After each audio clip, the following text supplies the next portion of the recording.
Hello there everybody. Thanks for tuning in to another video here on Armor of God.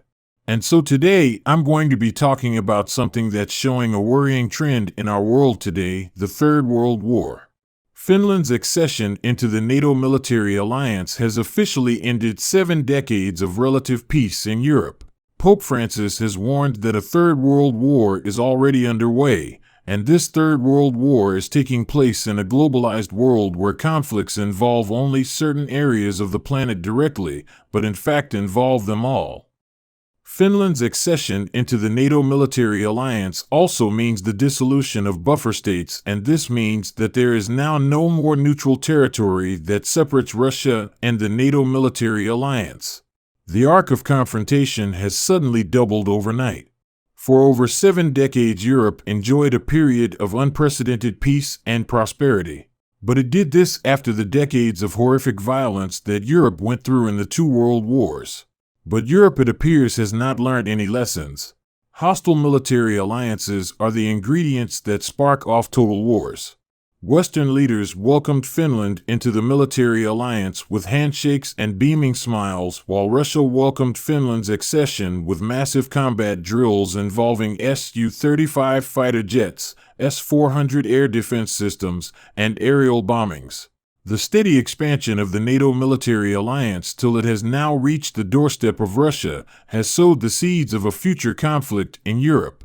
Russian Defense Minister Sergei Shoigu has announced that Moscow will deploy about 12 divisions of its army, that is, anywhere from 120 to 150,000 soldiers along Russia's Finnish border.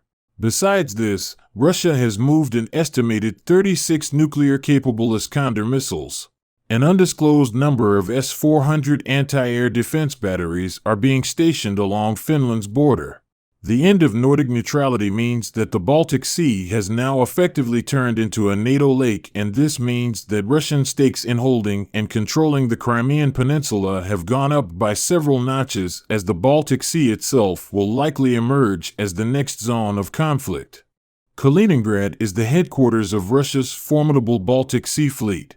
Dubbed as the world's most dangerous place by some military strategists, the Kaliningrad enclave houses an estimated 12,000 Russian soldiers, 600 units of military equipment, 250 tanks and armored personnel carriers, 55 ships and 40 aircraft. Besides a bunch of nuclear-capable Iskander missile systems, Kaliningrad's strategic location allows Russia to project power into the heart of Europe. The United States presently has 5 military bases in Europe where it has stationed nuclear weapons, and Russia is now planning to install its tactical nuclear weapons in Belarus. For 6 straight years, Finland has been ranked as the world's happiest nation. But with NATO membership, Finland now finds itself on the front lines of a contest between Russia and the West. Europe is about to learn a bitter lesson all over again. As it did in the years leading up to the First World War, hostile military alliances never established peace of any kind.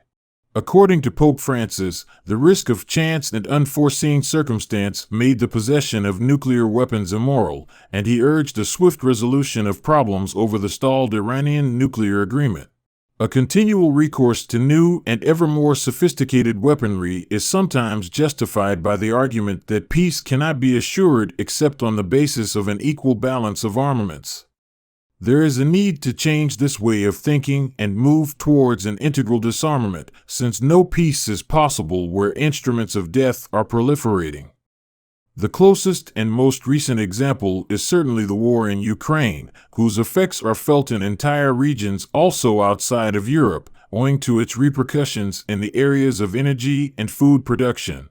This has made all the more evident the crisis long affecting the multilateral system, which needs a profound rethinking if it is to respond adequately to the challenges of our time.